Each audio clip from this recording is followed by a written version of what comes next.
السلام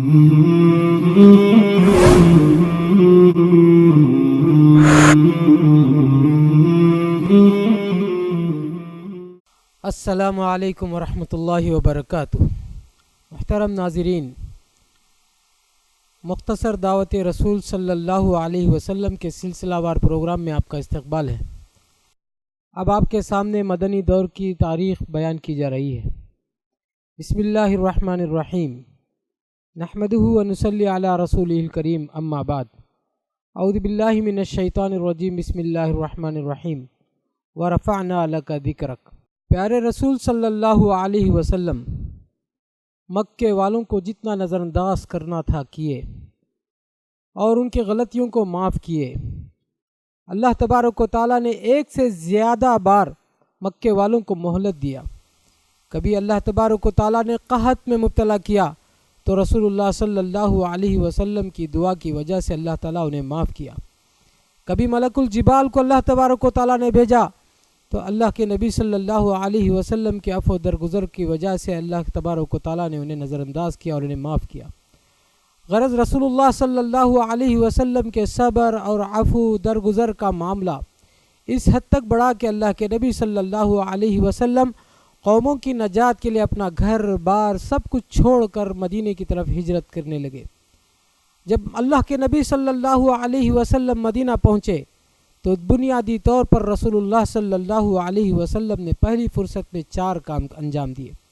پہلے مسجد نبوی کی بنیاد رکھی، پھر انصار اور مہاجرین کے درمیان بھائی چارگی قائم کیا، یہودیوں کے ساتھ اللہ کے نبی صلی اللہ علیہ وسلم نے عہد و پیمان کیا، اور چوتھی فرصت میں اللہ کے نبی صلی اللہ علیہ وسلم نے صحابہ رضوان اللہ علیہم اجمعین کو دعوتی مشن میں لگا دیا۔ جب اللہ کے نبی صلی اللہ علیہ وسلم مدینہ پہنچے تو انصار اور مہاجرین کی مدد سے مسجد نبوی کی بنیاد رکھی۔ مسجد نبوی کی اپنی ایک تاریخ ہے۔ کعبۃ اللہ کی بنیاد اللہ تبارک و تعالیٰ نے فرشتوں کے ذریعے رکھوائی۔ مسجد اقصیٰ کی بنیاد اللہ تبارک و تعالیٰ نے جنوں کے ذریعے رکھوائی، اور یہ مسجد نبوی کی بنیاد صحابہ رضوان اللہ علیہم اجمعین یعنی انسانوں کے ذریعے سے رکھوائی۔ خلاصہ کلام یہ کہ مسجد نبوی کی بنیاد ایک نئی نسل کی آبادی تھی، نئی نسل نے اس کو آباد کیا تھا۔ اللہ کے نبی صلی اللہ علیہ وسلم نے انصار اور مہاجرین کے درمیان جو اتحاد اور اتفاق اور ایک دوسرے کے درمیان جو میل جول تھا اس کو ایک رشتے میں بدل دیا، جس کو اخوت کہا جاتا ہے، جس کو ہماری زبان میں بھائی چارگی کہا جاتا ہے۔ اللہ کے نبی صلی اللہ علیہ وسلم نے بھائی چارگی کا معیار اتنا اونچا رکھا کہ اللہ کے نبی صلی اللہ علیہ وسلم نے ان کی وراثت میں بھی صحابہ رضوان اللہ علیہم اجمعین کو حصہ دار قرار دیا، اگرچہ کہ بعد میں جنگ بدر کے بعد اس کو اللہ تبارک و تعالیٰ نے ختم کر دیا۔ بھائی چارگی کی بنیاد پر صحابہ رضوان اللہ علیہم اجمعین باہمی دفاع کے ایک نظام میں داخل ہو گئے۔ ظاہر بات ہے مہاجرین کا کوئی پرسان حال نہیں تھا، مکے والے اللہ کے نبی اور ان کے صحابہ کے دشمن ہو چکے تھے، اب ان کے مددگار اور ان کے حوصلے بلند کرنے کے لیے کوئی دوسرا نہیں تھا۔ اللہ کے نبی صلی اللہ علیہ وسلم نے جو ہی بھائی چارگی کو قائم کیا، پورا انصار یعنی اوس و خزرج کا قبیلہ جو ایک دن میں مسلمان ہوا تھا، پورا کا پورا نظام صحابہ رضوان اللہ علیہم اجمعین کی تائید میں کھڑا ہو گیا۔ یہ مہاجر صحابہ اپنے آپ کو تنہا محسوس نہیں کرتے تھے، اب ایک پورے لو لشکر کے ساتھ مدینے میں محفوظ ٹھکانے پر پہنچ چکے تھے۔ اللہ کے نبی صلی اللہ علیہ وسلم نے یہ جو بھائی چارگی کے نظام کو قائم کیا تھا کوئی نظریاتی بات نہیں تھی، صحابہ رضوان اللہ علیہم اجمعین کا کردار تھا کہ جو وہ اللہ کے نبی کی باتیں سنتے اس پر عمل کرنے کی کوشش کرتے۔ اللہ کے نبی صلی اللہ علیہ وسلم نے جب بھائی چارگی کی بات کی، انس بن مالک رضی اللہ عنہ حضرت عبد الرحمن بن عوف کے پاس پہنچتے ہیں اور کہتے ہیں کہ میری 2 بیویاں ہیں، جس کو آپ پسند کریں اس کو پسند کر لیں، میں ان کو طلاق دوں گا، پھر عدت کے بعد آپ کو ان کی زوجیت میں دے دوں گا، اور میری جو تجارت ہے اس میں آپ کو آدھا حصہ دار بناؤں گا۔ عبد الرحمن بن عوف نے کہا کہ میرے پاس کچھ پنیر اور کچھ کھجور ہے، آپ بس مجھے بازار کا راستہ دکھا دیجئے، یہ میرے لیے کافی ہے۔ اسی طریقے سے بھائی چارگی کی بات آئی تو انصار صحابی اللہ کے نبی صلی اللہ علیہ وسلم کے پاس پہنچے، ان کے بڑے سے بڑے کھیت تھے، انہوں نے کہا کہ ہم اپنے کھیت میں صحابہ کو حصہ دینا چاہتے ہیں۔ اللہ کے نبی صلی اللہ علیہ وسلم نے کہا کہ ایسا نہ کریں، بلکہ مہاجری صحابہ سے آپ اپنی خدمات لیں، کھیت میں ان کو کام دیں اور فائدے میں دونوں شریک ہو جائیں۔ گویا زمین کے حقدار آپ ہی ہوں گے، لیکن حصے دار جو محنت کے ہیں، اس حساب سے صحابہ یعنی مہاجرین کو بھی اس میں حصہ ملے گا۔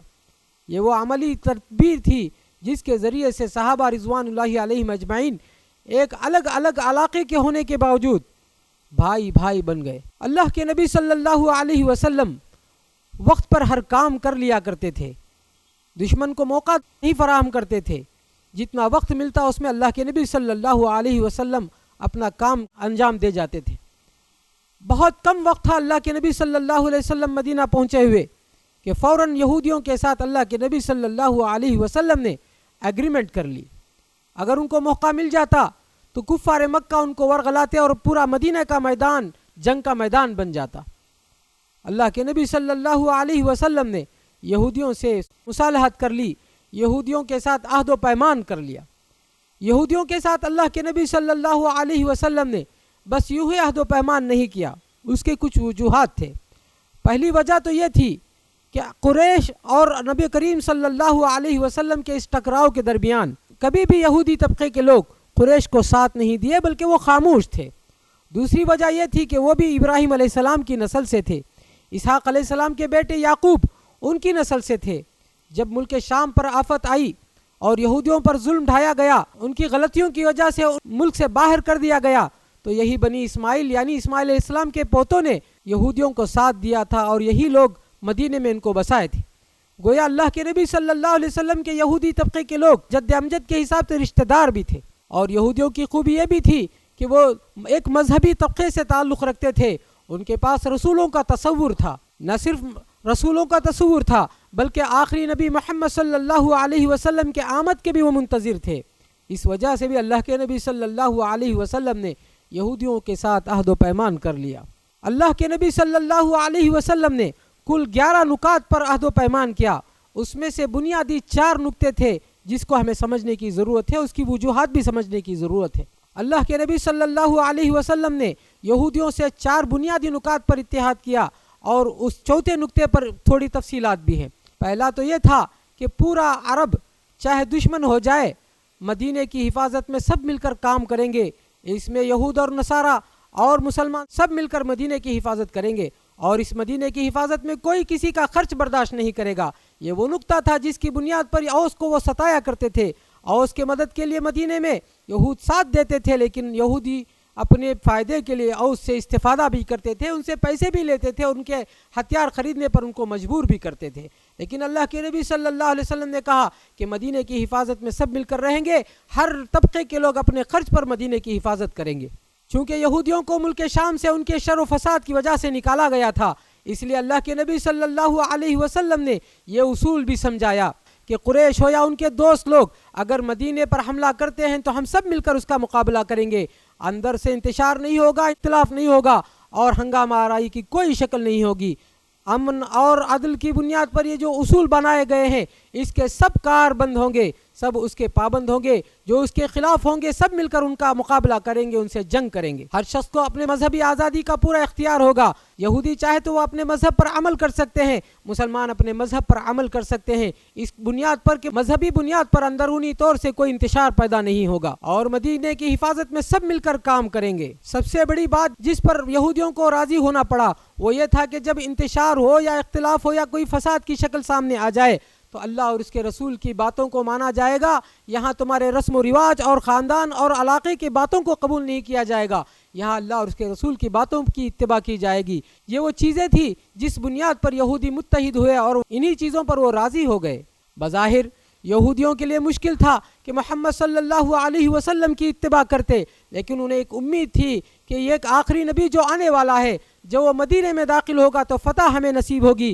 اس توقع کے ساتھ وہ لوگ اللہ کے نبی صلی اللہ علیہ وسلم کے ان سارے معاہدے کو تسلیم کیا اور عہد و پیمان کے لیے راضی ہو گئے۔ اس کا یہ فائدہ ہوا کہ مکے والوں نے جب یہودیوں کو خط لکھا کہ تم بغاوت کرو اور محمد اور ان کے ساتھیوں کا قتل کر ڈالو ورنہ ہم تم پر حملہ کرنے والے ہیں، عہد و پیمان کی وجہ سے وہ مجبور ہو گئے اور صحابہ رضوان اللہ علیہم اجمعین پر کوئی کارروائی نہیں کر سکتے تھے۔ یہ اللہ کے نبی صلی اللہ علیہ وسلم کی حسن تدبیر تھی اور تدبیر میں جلد بازی تھی۔ اللہ تبارک و تعالیٰ کا فضل ہے، اللہ تبارک و تعالیٰ ہمیں سیرت کے اس باب کو سننے اور اس کو سمجھنے کی توفیق نصیب فرمایا۔ آگے بھی انشاءاللہ باتیں ہوں گی، اللہ تعالیٰ ہم سب کو ان ساری چیزوں کو سننے اور اپنی زندگی میں لانے کی توفیق نصیب فرمائے۔ آمین وآخر دعوانا ان الحمد للہ رب العالمین۔ السلام علیکم ورحمۃ اللہ وبرکاتہ۔